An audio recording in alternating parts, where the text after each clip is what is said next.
Picture this, it's dawn 793 AD.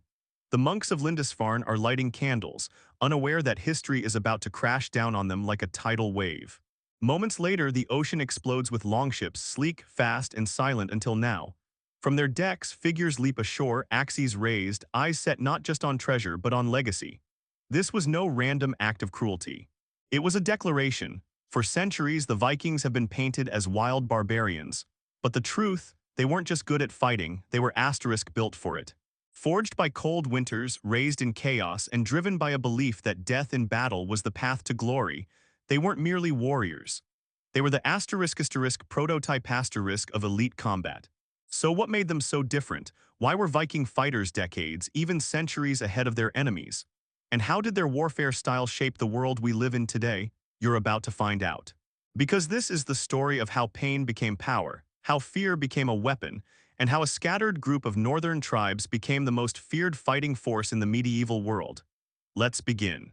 Ladies and gentlemen, when we look back at the heroic and sometimes violent annals of European history, there is one land, one people, that always stands out for its almost unbelievable strength and resilience.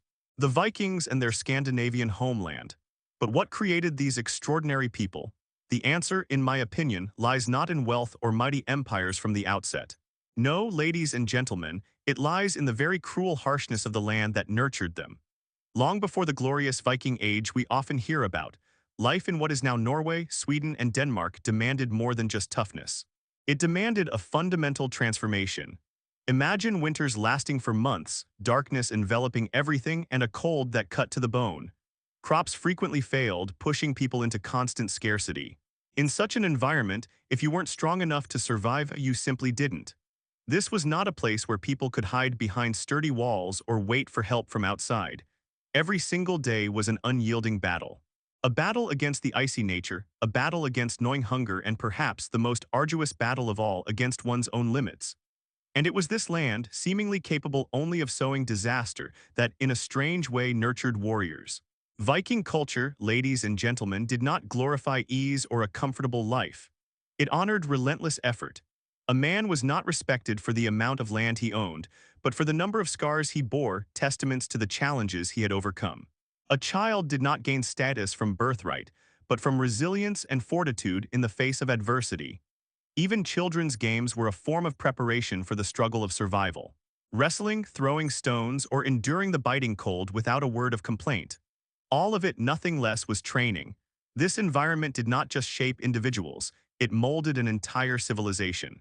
In stark contrast to the more protected communities in southern Europe, where life often revolved around agriculture and somewhat more temperate religious rituals, Viking life was a daily negotiation with lurking danger.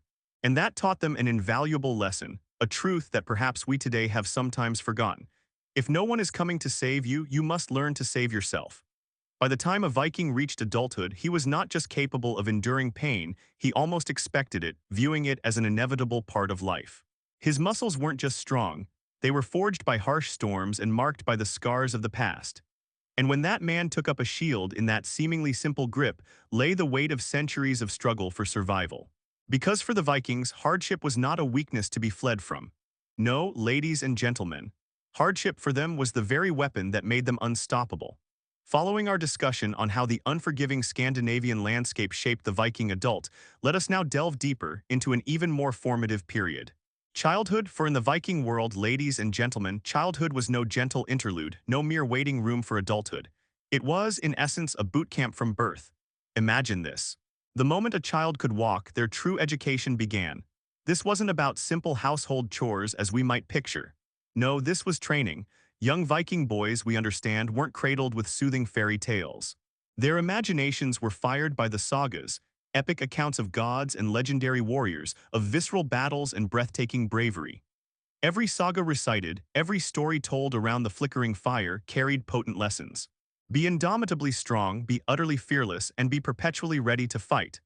There were no formal academies as we know them, no polished training fields shielded from the elements. The world itself, in all its raw and often brutal majesty, was their primary teacher. And what a brutal teacher it could be. Archaeological evidence and the sagas themselves paint a vivid picture. Viking boys learned to wrestle not on soft mats, but in the unyielding mud. They scaled towering trees barefoot, their small hands and feet toughened by bark and stone. Under the watchful, often stern, eyes of their elders, they were taught to throw axes with deadly precision and to handle the keen edge of a blade. This was practical, essential knowledge. They learned how to hunt and kill an animal for sustenance, and crucially, how to dispatch a human foe if the grim necessity arose. Pain, in this context, wasn't something to elicit tears or coddling. It was a fundamental lesson in endurance and resilience. But this rigorous upbringing was not merely physical, thua qui viletter one ecb. It was a profound psychological conditioning. They were systematically taught to look death squarely in the eye and not flinch. The promise of Valhalla, that glorious mead-filled hall where warriors chosen by Odin would feast and fight until Ragnarök, was a powerful motivator. A glorious death in the heat of battle was not an end, but a coveted gateway.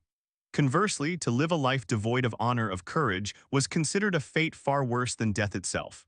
And so they fought not just against external enemies, but against their own perceived limitations, striving relentlessly to be stronger, faster, and braver than they were the day before. And let us not overlook the young women of the Viking age. While their paths might have differed, they were by no means shielded from the harsh realities or the societal emphasis on capability. Viking women, particularly in certain regions and circumstances as hinted at in various chronicles, learned to defend themselves and their homesteads. They managed farms with skill and authority, often while the men were away raiding or trading. They too were expected to be resilient and resourceful, respected not merely as mothers, but as protectors and pillars of their communities. Thus, by the time these children reached their teenage years, they were not just physically prepared for the rigors of war or the challenges of a harsh environment. They were, perhaps more importantly, emotionally and psychologically armed. The battlefield, when they eventually faced it, was not a terrifying shock to the system. It was, in many ways, an expectation, the culmination of their entire upbringing. Because in a world where survival was a daily conquest, never a guarantee, Viking parents understood a stark truth. They weren't just raising children, they were raising warriors. What separates a fighter from a killer? In the chaos of medieval warfare, there were many who could swing a sword, many who could follow orders, but only a few, very few, who carried something more than steel into battle. The Vikings were among them. What set them apart wasn't just skill or strength or strategy, it was belief. You see, while most medieval cultures feared death, saw it as a failure, a punishment, a shame, the Norsemen saw something else entirely. To die in battle wasn't the end. It was an honor, a calling, a gateway. They believed that if they fell with a weapon in hand, they would rise again, not in this world but in Valhalla, the great hall of Odin. A warrior's paradise where the fallen fought glorious battles by day and feasted beside the gods by night. Forever, that kind of belief doesn't make you reckless, it makes you fearless. When a Viking stepped onto the battlefield, he wasn't thinking about surviving. He was thinking about legacy, about proving himself worthy. He didn't dream of returning home. He dreamed of roaring into Valhalla drenched in glory. And that kind of confidence, that kind of conviction, it's almost impossible to break. That's why Viking shield walls didn't shatter even when outnumbered, why they didn't retreat even when surrounded. Their enemies may have had better armor, stronger fortifications, more men, but the Vikings had something those armies could never forge, a psychology of invincibility. They trained their minds like they trained their bodies. Through rituals, songs, and long periods of stoic silence. They didn't flinch at pain, they didn't panic in chaos. They faced fear, bled through it, and stood taller. Even in their sagas, fear was the enemy, not death. And in war, that made them unstoppable. Because the truth is chillingly simple, an army that does not fear dying is an army you cannot defeat. The edge of the Viking wasn't just in their steel, it was in their spirit. And that, more than any axe or sword, was the deadliest weapon they ever wielded. Medieval warfare was a chess game until the Vikings flipped the board. Across the kingdoms of Europe, armies marched with order and protocol. Knights waited for signals. Nobles planned from distant hills or high towers. Movements were slow, predictable, like watching pawns creep forward on a field of rules. Then came the Vikings, and nothing was ever predictable again. They didn't play by the rules of kings and courts. They didn't wait for perfect weather or permission. They brought chaos, speed, and something else far more dangerous, adaptability. While knights inherited command through bloodlines, Viking leaders earned it through courage, cunning, and victories. Respect wasn't handed down, it was fought for. A Viking warband followed the man who had proved himself, not the one who happened to be born with a title. And when a decision had to be made, whether to charge, retreat, or strike from the flank, it didn't come from a messenger galloping from headquarters. It came from within the shield wall right there, right then. That speed, it wasn't just a tactic. It was a weapon. Vikings didn't arrive like an army. They arrived like a storm, swift, silent, and utterly unexpected. Their longships were the stealth bombers of their age, gliding into rivers, slipping through creeks, landing behind castles, or crashing onto beaches no one thought needed guarding. And once they were there, the rules of war no longer applied. While other armies paused for seasons or sacred days, the Vikings struck when it made sense. At dawn, during a storm, on holy days, on the Sabbath. Their timing didn't just defy tradition, it terrified it, because no one could predict when or where the next blow would fall. But don't mistake chaos for carelessness. The Vikings were not brutes, they were brilliant, they feinted retreats. Split forces, used the terrain, orchestrated confusion.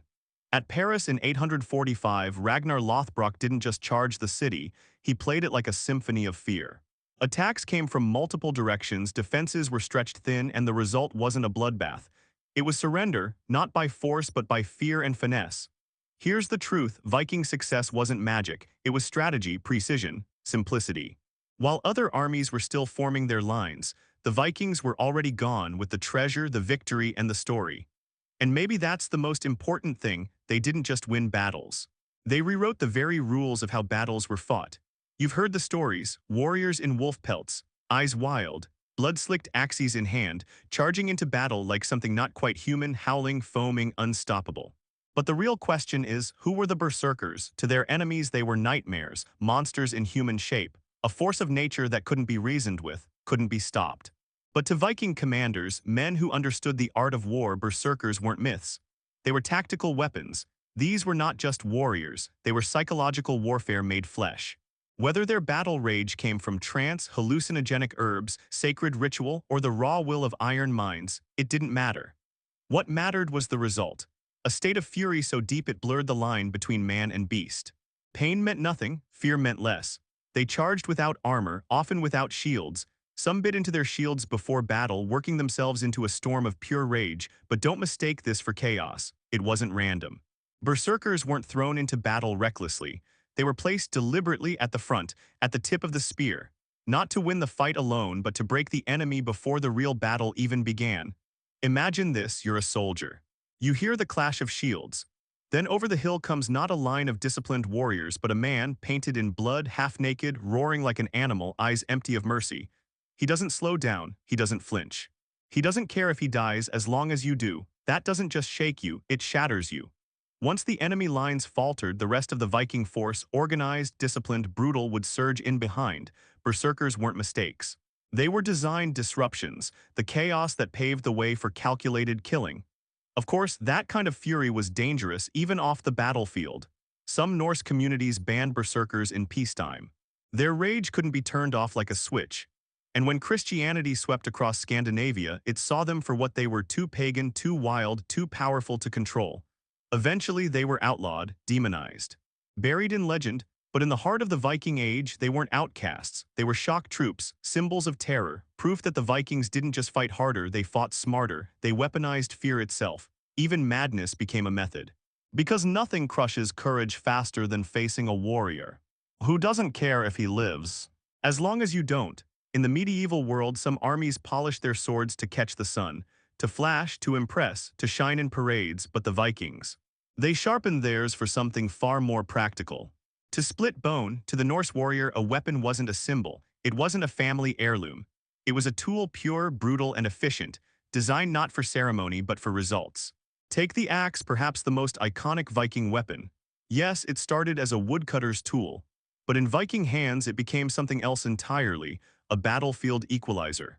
One-handed or two, it could break shields, shatter helmets, and end a fight in one swing. A poor farmer could become a warrior overnight, with nothing more than a sharpened axe head and the will to wield it. Then came the spear, less glamorous but no less deadly. It was versatile, thrown from a distance, jabbed in close quarters, or wielded as part of a tight formation. In fact, it was so effective that almost every Viking carried one. It was cheap, it was simple, and in the right hands it was lethal. Now the sword, that was a different story. Not every Viking owned one. They were costly, carefully forged, passed down, but those who did wield them understood their worth. Viking swords weren't decorative. They were light, fast, devastating, meant not for duels on grassy hills but for slicing through chaos. Yet maybe the smartest weapon the Vikings carried wasn't sharp at all. It was the shield, round, wooden.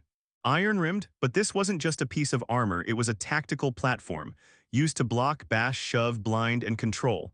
Vikings didn't just defend with shields, they fought with them. They mastered formations like the shield wall, an interlocked phalanx of warriors shoulder to shoulder, shields overlapping, moving as one, not a line, a creature, a wall of wood and steel that growled forward. Now let's talk about armor. You'd think the more the better, right? Not to a Viking. They understood something many of their enemies didn't: speed is survival. Heavy plate slowed you down. In a raid where surprise and movement meant everything, you needed to be fast. Many wore only chain mail or thick padded tunics. It wasn't about looking invincible. It was about moving fast, striking first, and disappearing before the enemy could respond. Every piece of Viking gear was chosen with intention. Not for status, not for style, but for one purpose only: to win, and that perhaps is what made them so feared: not just their strength, not just their savagery, but their clarity. They didn't fight to look brave. They didn't fight to prove anything. They fought to win fast. And they built every blade, every shield, every tactic around that one ruthless idea. What makes a soldier charge into certain death with a smile on his face?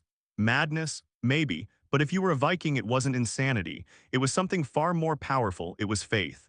The Norse didn't just fight for land, gold, or survival. They fought for something far more eternal: a place in Valhalla, a myth to some, a metaphor to others, but to the Vikings it was real. A warrior's paradise beyond death, where those who fell bravely in battle would rise again, at Odin's table. There, they'd feast with the gods, drink with ancient heroes, and battle all day only to rise and do it again. And this wasn't just folklore told by firesides. It was the backbone of Viking courage. From the time they could walk, Viking boys were raised with a single truth: die well and you live forever. Cowards faded into silence. But heroes were sung in sagas, etched in memory, immortal in story.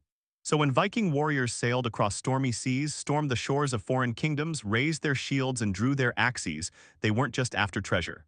They were chasing immortality, and that belief, it made them unbreakable. While most armies fought to survive, the Vikings fought to die well, not in shame, not from behind, but face forward with a weapon in hand and a war cry on their lips. No fear, no retreat, only honor. That mindset didn't just win battles, it shattered enemies. Imagine facing an army that welcomes death because to them death was the prize. How do you stop someone like that? The truth is you often didn't, and perhaps that's why we still speak their names today. Not because of how they died, but because of how they lived: fierce, fearless, and utterly, unshakably devoted to glory. The Viking Age may have ended nearly 1,000 years ago, but its shadow still stretches across our world today, not in ruins or relics, but in systems, strategies, and even nations. You see, the Vikings didn't just raid and vanish. They didn't just burn towns and sail off into the mist. They changed the way the world thought about warfare, mobility, and fear. Before the Vikings, kingdoms built high stone walls and slow-moving armies. They believed in static defense. But after the Norsemen came, with their lightning-fast raids and vanishing acts, everything changed. Suddenly, kings weren't just building castles. They were scrambling to form rapid response units, coastal patrols, naval fleets. Why? Because the Viking longship taught everyone a simple, terrifying truth: speed beats strength. And the legacy didn't stop with ships. The Normans, who conquered England in 1066, direct descendants of Vikings, descendants who inherited not just blood but the boldness of their seafaring ancestors. The Rus, who helped found what would become Russia. Viking traders turned rulers, bringing Norse discipline, trade routes, and warrior codes to the east. From the icy fjords of Scandinavia to the heartlands of France, Britain, and Eastern Europe, Viking influence rewired entire civilizations. But perhaps most fascinating of all, their ideas didn't die. They evolved. Modern military playbooks still echo Viking tactics: surprise raids, flexible squads, psychological warfare. All pioneered by Viking warbands who knew the value of shock and awe centuries before the term even existed. Even today's special forces owe a silent debt to these northern raiders, who struck fast, struck hard, and vanished before dawn. They weren't just warriors, they were innovators. They showed the world something essential: that victory doesn't belong to the biggest army. It belongs to the one that thinks faster, moves smarter, and never fights the same war twice. That's the Viking legacy, and maybe that's why, 1,000 years later, In military academies, in war rooms, in whispered tales of elite combat. The world still speaks their name with a mix of fear and awe. So were the Vikings truly better fighters, not because they were taller, not because they wore more steel, but because they were forged, not built by ice, fire, belief, and blood. While others trained for war, the Vikings became war. It wasn't a profession, it was a calling, a way of life, a path to eternity. They didn't wait behind walls, they sailed into storms. They bled in foreign lands not just for gold, but for glory. And long after their longships vanished into northern mist, long after their gods were buried beneath new faiths, their legacy endures in our stories, in our fears, in the way we still define courage and conquest. Because the truth is, Vikings didn't just leave behind ruins, they left behind a standard of what it means to fight with purpose, to lead with fury, to live and die with honor. So let me ask you this. If you were standing on a quiet shore 1,000 years ago, and you saw the dragon-headed ships rising on the horizon, would you stand your ground? Or would you run? Thank you for watching. If this story stirred something in you, something old, something wild, something hungry for truth, then like, share, and subscribe. Because history isn't just about the past. It's about how we understand courage, power, and ourselves. And the Vikings, they understood all of that better than anyone.